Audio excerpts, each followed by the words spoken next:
mayoritas orang Indonesia adalah Muslim, dan mayoritas Muslim tentu tidak menyukai Israel, apalagi Zionisnya, karena mengutuk tindakan genosida yang terjadi di Palestina. Sebagai bentuk protes, masyarakat Indonesia banyak yang memboikot produk Israel. Hal ini menunjukkan bahwa jika ditanya, mayoritas orang Indonesia pasti akan menjawab tidak menyukai Israel. Lalu, bagaimana jika pertanyaan itu diajukan kepada Israel? Apa tanggapan Israel jika ditanya tentang bangsa Indonesia? Apakah mereka menyukai kita atau sebaliknya? Seberapa besar rasa benci orang Israel terhadap Indonesia? Berikut adalah 7 jawaban jujur rakyat Israel tentang Indonesia yang diwakili oleh sejumlah tokoh dan media Israel. 1. Yair Lapid, Perdana Menteri Israel.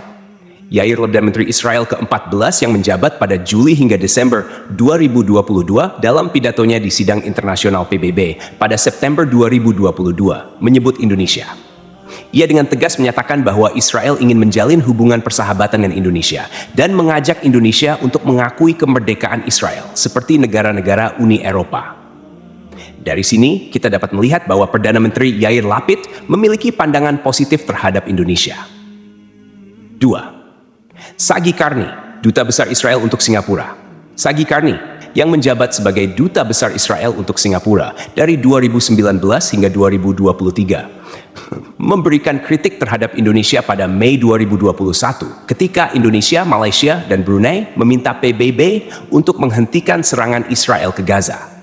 Sagi Karni mengatakan Indonesia tidak jujur dan menyampaikan informasi yang salah. Hal ini menunjukkan pandangan negatifnya terhadap Indonesia. 3. Media The Jerusalem Post. The Jerusalem Post, yang sebelumnya bernama Palestine Post, adalah media yang berbasis di Israel dan Palestina. Media ini pernah menyebut Indonesia sebagai negara yang terbelakang, terutama setelah Indonesia membatalkan rencana menjadi tuan rumah FIFA U20 2023 terkait dengan kehadiran tim Israel. Ini menunjukkan ketidaksetujuan media tersebut terhadap Indonesia. 4. Benjamin Netanyahu, Perdana Menteri Israel.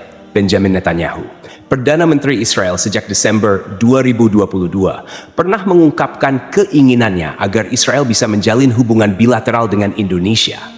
Ia menyebutkan bahwa kerjasama antara kedua negara akan memberikan banyak keuntungan bagi Indonesia, menunjukkan pandangan positifnya terhadap Indonesia.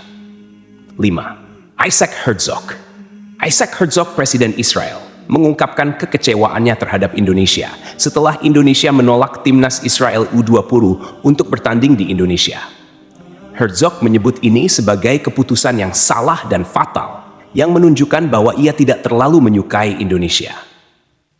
6. Dalam sebuah video yang dibagikan oleh TikToker, seorang tentara Israel terlihat memberikan penghormatan terhadap Indonesia, meskipun mengetahui hubungan kedua negara tidak baik.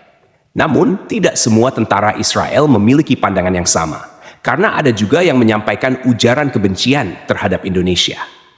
7. Dalam video lain, seorang rabi Israel menyampaikan pesan kepada Indonesia untuk membantu Israel menjadi berkat bagi dunia dengan menjalin hubungan kerjasama. Namun, Indonesia tetap tidak akan menerima tawaran tersebut selama tanah Palestina masih dijajah. Wallahu alam bisawab. Semoga kisah ini bermanfaat. Mohon dimaafkan jika ada kekurangan, yang benar datangnya dari Allah, sementara yang keliru berasal dari saya pribadi sebagai manusia biasa. Sampai jumpa di kisah-kisah seru berikutnya. Wassalamualaikum warahmatullahi wabarakatuh.